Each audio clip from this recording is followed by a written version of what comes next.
नमस्कार दोस्तों, आज की कहानी थोड़ी कॉमेडी है। इसमें आपको हंसी भी आएगी और मज़ा भी आएगा, तो इसलिए पूरी सुनिएगा। एक राजा था, उसने एक सर्वे करने का सोचा कि मेरे राज्य में लोगों की गृहस्थी पति से चलती है या पत्नी से चलती है। उसने एक इनाम भी रखा, जिसके घर में पति का हुक्म चलता हो उसे वो मनपसंद घोड़ा इनाम में देगा, और जिसके घर में पत्नी की चलती हो वो उसे सेब इनाम में देगा। अब एक के बाद एक सभी नगरवासी आए और सेब उठा के जाने लगे। राजा को चिंता होने लगी कि क्या मेरे राज्य में एक भी घर ऐसा नहीं है जिसमें पति का हुक्म चलता हो, सभी घरों में पत्नी का ही हुक्म चलता है।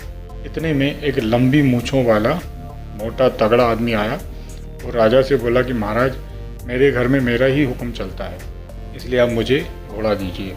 राजा बड़ा खुश हो गया और उसने कहा कि जाओ अपना मनपसंद घोड़ा ले जाओ। उसने सोचा कि चलो एक तो घर मिला जिसमें पति का हुक्म चलता है, पत्नी का नहीं। वो आदमी काले रंग का घोड़ा लिया और लेकर रवाना हो गया। अब थोड़ी देर बाद वो वापस आया। राजा ने उसको आता देख सोचा कि ये वापस क्यों आया है। उसने उससे आदमी से पूछा कि वापस क्यों आए हो, क्या हुआ। तो आदमी बोला, महाराज, मेरी घरवाली कह रही है कि काला रंग अशुभ होता है, सफ़ेद रंग शांति का प्रतीक होता है, इसलिए आप मुझे सफ़ेद रंग का घोड़ा दे दीजिए। राजा ने बोला, अच्छा, घोड़ा रख, सेब ले और चलता बन।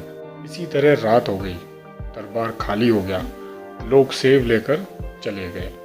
अब आधी रात को महामंत्री ने दरवाज़ा खटखटाया तो राजा बोला, बोलो महामंत्री, कैसे आना हुआ। महामंत्री ने बोला, महाराज, आपने सेब और घोड़ा इनाम में रखा, अगर आपने एक मण अनाज या सोना वगैरह रखा होता तो लोग कुछ दिन खा सकते या जेवर बना सकते थे। तो राजा ने बोला, मैं भी इनाम में यही रखना चाह रहा था, लेकिन महारानी ने कहा कि सेब और घोड़ा ही ठीक है, इसीलिए वही रखा।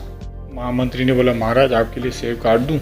राजा को हंसी आ गई। तो महामंत्री से पूछा कि ये सवाल तुम दरबार में या कल सुबह भी मुझसे पूछ सकते थे, आधी रात को क्यों आए। महामंत्री ने बोला, महाराज, मेरी धर्मपत्नी ने कहा अभी जाओ और पूछ के आओ, सच्ची घटना का पता चले। राजा ने बोला, महामंत्री जी, सेब आप खुद लेके जाओगे या मैं घर भेज दूं। तो दोस्तों, समाज चाहे जितना भी पुरुष प्रधान हो, लेकिन संसार स्त्री प्रधान ही है। तो कैसी लगी है मेरी कहानी?